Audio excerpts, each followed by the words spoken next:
지난 시간에 이어서 이번 시간에는 8번 사례를 보시겠습니다. 8번 사례 보시니까 제목이 이제 주유소의 지하 유류 저장 탱크가 토지에 부합되는지 여부, 이건 뭐냐, 이것도 제 그림을 그려봐드릴게요. 지상에 주유소 건물이 있고요. 주유소입니다, 이게. 주유소 건물이 있으면 당연히 지하에 뭐가 있겠습니까? 유류 저장 탱크가 당연히 있겠죠, 그죠? 근데 이게 뭐 경매가 나온 것 같아요. 그랬을 경우에 지하의 이 유류 저장 탱크, 이것이 과연 토지에 부합되느냐, 부합되지 않느냐, 요거 가지고 또 아마 나중에 그때 시비가 붙은 것 같습니다. 그러니까 뭐 토지에 부합된다 그러면은 어떻게?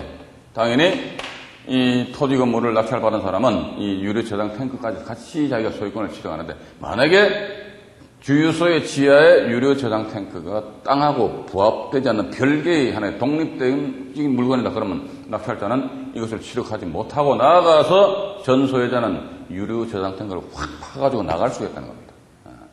또 나가 두 번째, 주유소가 있으면 위 지상에 보면 이게 뭐겠습니까? 주유기가 있잖아요, 주유기. 주유기가 있는데, 이 주유기는 과연 이거 어떻게 될 것이냐, 이거지. 주유기는 과연 이건 낙찰자의 소유로 기속이 될 것이냐, 아니면 이것도 역시 마찬가지 독립성을 띈다. 왜냐면 주유기 같은 경우 볼트 너트로 이제 구성이 되어 있다면 그걸 딱 풀러가지고 달랑 가져가면 끝나버린단 말이에요. 독립성을 띠고 있기 때문에 이거 과연 누구 거냐, 이거지. 그러니까 지하에, 이제 8번 사례는 지하에 유류 저장 탱크하고 지상에 주유기가 과연 부합물 내지 종물 제시인데 포함이 되느냐, 아니면 독립성을 띠는 독립물이냐에 여기에 대한 어떤 그 시비가 붙었는데 대법원에서는 왈 이렇게 나옵니다. 지하의 유료 저장 탱크는 분리가 사실상 불가능하다 이거죠. 따라서 이건 뭐다? 이건 토지에 부합된다 이거죠. 자, 부합된다 할 때 자꾸 이렇게 손뼉을 칩니다. 토지에 부합된다, 딱 붙어 있다는 거예요. 토지에 부합되기 때문에 이것은 뭐다? 민법 몇 조 358조 자꾸 나오죠, 그죠? 민법 358조 조항에 의해서 저당권의 효력은 저당 목적물의 부합물에까지도 그 효력이 미쳐버린다. 따라서 이건 누구 거? 낙찰자 거다. 이렇게 나옵니다. 지상에 주유기가 있다고 했어요. 그럼 주유기 요걸 제가 설명드리기 전에 우리가 보니까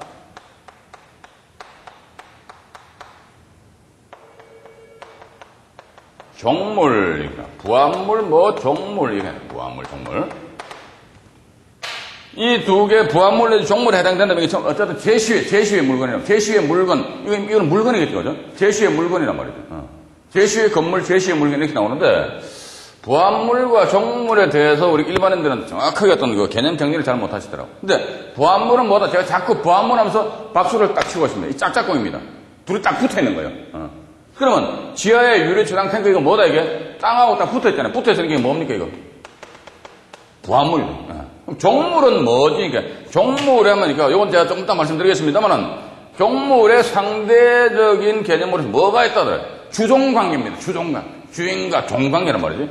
종물이 있으면 뭐가 있다더라? 이게 주물이 있대요. 그러면 종물, 주물 하니까 부합물은 붙어 있는 것인데 종물, 주물 하니까 이건 뭐다? 주물이 있으면 종물이 있다. 이건 떨어져 있어. 따로 노는 겁니다. 이게 따로 국밥이고, 이건 같이 노는 거란 말이지. 그러니까, 다시 그러면 여기에 지상에 보니까 주유기가 있잖아요. 그죠? 주유기가 있다. 그러면 주유기 이건 과연 누구의 소유로 귀속이 될 것이냐. 그러니까, 그럼 이게 주유기가 만약에 종물이라면 이래요. 종물. 종물이라면 역시 마찬가지 민법 358조 조항에 의해서 저당권의 효력은 저당 목적물의 부합물 및 종물에까지 미쳐버린다. 그런데 주유소 건물에 대해서 저당권이 설정되어 있다면 주유소 건물에 저당권이 설정되는데 이 주유기가 종물이라면 그럼 주유소 이 건물은 뭐다 이게? 하나의 주된 물건이 주물 이렇게 나옵니다. 주물, 종물 뭐 이렇게 나와요. 그러면은 주물인 주유소 건물에 저당권이 설정되었다 하게 되면 종물인 주유기는 뭐다 이게? 주물에 귀속이 돼버립니다. 자, 그럼 여기서 종물은 뭐지? 그러니까 종물은 말이죠. 주된 물건, 주물의 일상적인 이용에 이바지하는 게 종물이랍니다.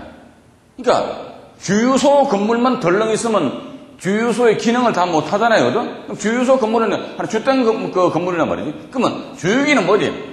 주유소라는 영업을 하기 위해서, 즉 주유소의 이런 주된 건물의 일상적인 사용에 이바지하잖아요. 차가 오면 주유기가 있어야지만 기름 줄 거 아닙니까? 따라서 이건 뭐예요? 이게 종물이야. 종물이 뭐 어떻게 되지? 주물에 기속되네. 종물은 주물의 처분에 따른다. 뭐 이런 민법 조항도 있습니다만은 어쨌든 주물 여기에 저당권이 설정됐다 그러면 저당권의 효력은 이 법 조항에 의해 가지고 여기까지 미칠 뻔했다. 그럼 이거 누구 거? 낙찰자 거? 이런 식으로 이제 여러분들이 좀 이해를 하시란 말입니다. 그러니까 여기서 우리는 제시에는 부합물과 종물이 있다 이겁니다. 근데 부합물은 뭐지? 짝짝꿍이야. 붙어 있어. 종물은 뭐지? 따로 노는 겁니다. 주된 물건이 있으면 저쪽에 오니까 저 꼬랑지 저 밑에 지 혼자 따로 놀고 있다는 거. 그러니까 주물, 종물, 물건이 두 개 있다는 거. 부합물은 뭐다? 딱 붙어 있는 거. 그렇게 여러분들이 좀 정리를 하시기 바랍니다. 자, 그 다음에 이제 9번 사례를 보시니까요. 9번 사례 보면 토지만 경매 신청되었을 경우에 그 지상 건물이 토지에 부합되나? 이렇게 나옵니다. 땅만 경매되었대요. 땅만. 예? 땅만 경매되었는데 지상에 이런 건물이 있을 줄 압니다. 근데 이 건물이 말이지, 지상 건물이 토지에 부합되는 부합물이 미등기 수목처럼 말이지, 부합되는 부합물이라면 큰 문제는 없어요. 근데 우리 법 체제는 뭐다? 땅 따로 건물 따로 놉니다. 이 건물이 설사 등기된 건물 또는 미등기 건물 또는 무허가 건물 일지라도 이렇게 나옵니다. 일지라도 이 건물은 항상 건물이요. 땅하고 같이 안 놉니다. 그러니까 소유권을 달리할 수 있다는 거예요. 그런데 땅만 경매됐는데 말이지 지상의 건물까지도 이거 경매법원에서 이걸 또 입찰 경매 대상에 포함시켜가지고 경매를 진행시켰던 것 같아요. 자, 그럼 여기 보니까 토지 소유자가 A란 말이죠. 근데 지상의 건물에 대해서 저당권이 설정 안 돼 있었기 때문에 땅만 경매되지 아닙니까? 저당권이 설정 안 됐다는 것은 아마도 이 지상 건물이 등기되지는 않았을 것이다. 만약 미등기 건물이란 말이죠. 이 상태에서 미등기 건물임에도 불구하고 이 소유권 관계는 나타날 거 아닙니까? A가 이 물건에 대한 소유권을 가지고 있다 이거지. 자, 그런데 땅만 경매 신청이 되었다. 왜? 당연하죠. 땅에만 저당권이 설정되어 있기 때문에 저당권 실행이 어떻게 땅만 경매된다는 거죠. 그런데 지상의 건물까지도 일체로 해가지고 경매 여의 땅 했다 이거예요. 그러니까 B라는 사람은 경매 법원에 가가지고 기록을 쭉 열람해보니까 이거 봐라. 경매 대상물이 토지하고 건물이 같이 포함된다 해가지고 B라는 사람이 덜렁 들어가서 덜렁 낙찰 받는다 해가지고 과연 이게 B의 소유로 될 것이냐. B의 소유로 안 된다. 왜 안 되느냐 하니까 지상 건물은 토지에 부합되지 않습니다. 따로 논단 말이에요. 따로 놀아. 땅 따로 건물 따로 놓기 때문에 B는 뭐다? 참 이런 경우 상당히 B라는 장관 엄청 억울할 겁니다. 그죠? 경매법원에서 이거 어떤 경매를 잘못 진행시킴으로 인해서 어떻게 보면 B라는 사람은 지대한 어떤 재산상의 손실을 입을 수가 있는 것 같아요. 이런 경우 국가에서 배상을 해줘야 된다고 저는 개인적으로 생각을 합니다. 그런데 아마 대체적으로 배상을 잘 안 해주는 것 같더라고요. 그러니까 그럼 이거 누구 거 여전히 A 명의로 딱 남아 있습니다. 이런 경우에 이 법정지상권 문제가 발생돼 버려요. 그죠? 왜 법정지상권이냐니까 참고로 또 간단하게 말씀드릴게요. 법정지상권은 뭐죠? 이게 요런 게 이제 소위 단독저당입니다. 단독저당. 단독저당에 의해서, 단독저당이 뭐냐? 땅만 담보 잡았다는 거예요. 만약에 땅하고 건물까지도 같이 저당권 잡았다면 공동저당이 되거든요. 근데 단독저당인데 첫 번째, 토지 소유자하고 건물 소유자가 동일했다. 동일했죠, 그죠? 두 번째, 토지상에 뭐가 저당권이 설정될 당시 이렇게 나옵니다. 땅에 분명히 저당권 설정되었습니다. 당시 그 지상에 건물이 있으면 된다. 세 번째 뭐다? 경매로 이렇게 나와요. 경매로 어떻게? 토지 소유자와 건물 소유자가 달라진다. 분명히 경매로 토지와 건물 소유자가 달라져 버렸잖아요. 그죠? 이랬을 경우는 민법 366조 규정에 의한 뭐다 이게? 법정지상권이라는 문제가 대두될 수 있다. 만약에 이런 상황이 된다면 아마 B 입장에서 좀 상당히 좀 억울할 겁니다. 자기는 지상의 건물까지도 일관해서 취득하는 걸 알고 입찰 가격을 결정했는데 결과론적으로 보니까 지상 건물에 대해서는 자기 소유권을 취득하지 못하고 나아가서 법정지상권의 권리까지도 발생되어 버린다면 아마도 이 사람은 재산상에 어떤 큰 손실을 입을 수도 있다. 그러하기 때문에 제가 강의 중간중간에 이런 말씀을 여러분들한테 누누이 말씀드립니다. 경매 투자 누구 믿고 하지? 법원 믿고 하나요? 감정평가서 믿고 하나요? No, 아닙니다. 누구 믿고 해야 되는데? 내 믿고 해야 된다 이거죠. 딴 거 없습니다. 그러니까 우리가 어떤 면에서 대법원 판례라는 것이 좀 복잡해요. 말도 엄청 베베 꼬아놨습니다. 예를 들자면은 주택 임차인이 이 사람은 대항력이 있다 이런 식으로 하면 아주 그냥 간단한데 이 임차인은 언제 전입신고했기 때문에 언제부터 대항력이 발생될 수 있지 않을 수 없을지도 모르겠다 이런 식으로 말을 상당히 꼬아놨어요. 그럼에도 불구하고 우리가 대법원 판례를 좀 연구하고 공부해야 되는 이유가 뭐냐 그러니까 이런 면에서 나와 있습니다. 그건 뭐다 이게? 믿지 말자. 누구 믿고 해야 되지? 오로지 나밖에 믿을 사람은 없더라. 여러분들이 이렇게 동영상 보시고 말이죠. 나중에 이런 문제가 발생되었다 했을 경우에 혹시 저하고 이제 전화 통화가 되시더라도 제 말씀을 100% 믿으면 안 됩니다. 어쩔 수 없어요. 사안별로 다 틀리기 때문에 이게 제 책임 회피성 발언이 아닙니다. 일단 그렇게 여러분들 좀 이해하시고. 자, 이제 지금까지는 이제 부합물에 대해서 제가 기존에 여러분들 경매 투자를 하시면서 가지고 꼭 짚고 넘어가야 될 그런 내용에 대해서 말씀을 드렸습니다. 자, 이번 시간에는 2편 보시니까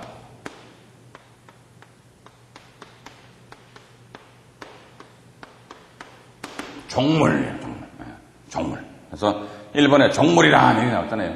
그래가지고 종물은 뭐다 이게? 주물의 일상적인 이용에 이바지하는 게 종물이랍니다. 주종관계라는 거죠. 그래서 여기 자료에다 보시면은 배가 있다. 배는 주물이 따로따로 논다고 분명히 말씀드렸습니다. 주물 종물은 배가 있다. 그럼 뭐 노가 있다는 거. 이건 뭐다? 배는 있는데 노가 없다. 이게 말이 안 되네. 그럼 노는 뭐죠 이게? 배라는 주된 물건을 일상적으로 이바지한다 이거죠. 노가 있어야 배가 앞으로 나간다는 거. 그 주물 종목 관계고 또 보니까 자물쇠와 열쇠. 요게 주물이다 보면 요거 종물이다. 항상 둘이서 이제 짝짝고는 이제 같이 어떤 연결이 되는데 분명히 물건은 떨어져 있습니다. 또 보니까 주택과 본체에서 떨어진 이렇게 나옵니다. 붙어 있는 게 아니란 말이지. 본체에서 떨어진 방이라든지 창고, 또 마당에 저 보면 변소 이런 게 있잖아, 화장실. 이게 뭐지? 이게 주물이랍니다. 이게 주된 물건이에요. 그러니까 하나의 물건 놓고 봤을 때 이게 본체가 있다, 이게 본체가. 본체가 있다. 여기 보니까 와, 변소가 있다. 이 변소는 뭐지, 이게? 주된 물건인 종물의 일상적인 이용이 이바지한다, 이거. 여기 사는 사람들이 일 급하면 이거 일 볼 거 아니냐 이거죠. 이게 종물이라는 거죠. 그러면 저당권이 주된 물건에 설정되었다더라. 그러면 저당권의 효력은 어떻게? 민법 제358조 또 말씀드렸네요. 그죠? 이해가지고 여기까지도 미쳐버린다. 따라서 이건 누구 거? 낙찰 짝거다는 거. 이게 주물, 종물 이렇게 하게 됩니다. 또 이제 마지막에 보니까 시계와 시계줄 우리 주변에서 그런 사람들 많습니다. 시계 요 시계만 달랑 가지고 있으면 안 되잖아요. 그죠? 시계가 있다더라. 시계와 시계줄 이렇게 나옵니다. 시계 이게 뭐지? 주물이다. 시계줄은 뭐다? 이게 종물이다. 이런 식으로. 그러니까 종물은 뭐지? 주물의 일상적인 이용에 뭐다? 일상적인 상용입니다. 일상적인 이용에 이바지하는 것이 종물이다. 종물은 뭐다? 이거 주물과는 따로 국밥입니다. 따로 논다는 거. 부합물은 뭐다? 이게 붙어 있는 게 부합물이라는 거. 그 정도 여러분들이 이해를 하시면서, 자, 이번 자료인데, 2번 자료를 보시니까, 2번에 이제 종된 권리 나오거든요. 자, 종물 하니까 물건입니다. 물건이 있으면 권리가 있을 거 아닙니까? 종된 권리. 종된 권리. 이거 뭐다? 민법 358조 조항에 의하면 저당권에 설정된 저당 목적물이 있단 말이죠. 그럼 그 저당권 효력은 부합물 및 종물에까지 미친다. 물건 자체에 대한 규정만 민법에 나와 있는데 종된 2번에 종된 권리가 있는 모양입니다. 여기 지문에 나와 있는 내용을 제가 칠판에서 간단하게 그림으로 그려가지고 여러분들한테 설명을 드릴게요. 토지 소유자가 A입니다. B라는 사람이 이 내용은 제가 건전한권, 지상권, 전세권 그 부분에서 간단하게 언급을 해드렸는데요. B라는 사람이 A한테 접근을 해가지고 내가 당신 땅 좀 사용수익하자. 그럼 A가 오케이 알았다. 그런데 사용수익하는데 여기 이 지상 네 땅에다가 내가 내 명의로 어떻게 지상권이라는 권리를 설정하자. 그러니까 A 또 오케이, 알았다. 지상권 설정하고 어떻게 그 지상에다가 내가 건물을 짓는데 이걸 누구 명의로 등기한다? 내 명의로 등기하자. 그러니까 A가 또 오케이 했습니다. 자, 이 상태에서 이 B라는 사람은 지상권자란 말이죠. 그죠? A는 뭐다? 지상권 설정자가 됩니다. 지상권을 B한테 설정해줬으니 지상권 설정자가 된단 말이죠. 그럼 B라는 사람은 자기 명의로 건물이 등기되어 있다는 거다. 자기 명의로 건물이 등기되어 있는 상태에서 건물만 경매 신청될 수도 있는 거 아닙니까? B에 따른 채권자들이 돈 받으려고 보니까 B 명의의 어떤 건물을 뒤져보니까 요거 유일히 안 하겠다. 그럼 건물만 경매 신청하는 거예요. 그러면 A는 토지 소유자는 변함이 없습니다. 이 상태에서 이 건물을 누가 C라는 사람이 건물만 경매를 하죠. C라는 사람이 건물에 대해서 경매로 낙찰받을 수도 있는 거 아닙니까? 이랬을 경우에 이 지상권자 건물만 경매 신청되었다더라 하게 되면은 이 C라는 사람이 건물을 취득하였을 경우에 이렇게 나옵니다. 소유권을 취득하였을 경우에 이랬을 경우에 이 지상권이라는 건 뭐냐 이거죠. 지상의 건물의 소유를 목적으로 한 지상권입니다. 그러니까 건물 소유를 목적으로 해가지고 우리가 지상권도 설정할 수 있습니다만 민법 622조 요 조항에 의한 이것은 토지임대차 계약입니다.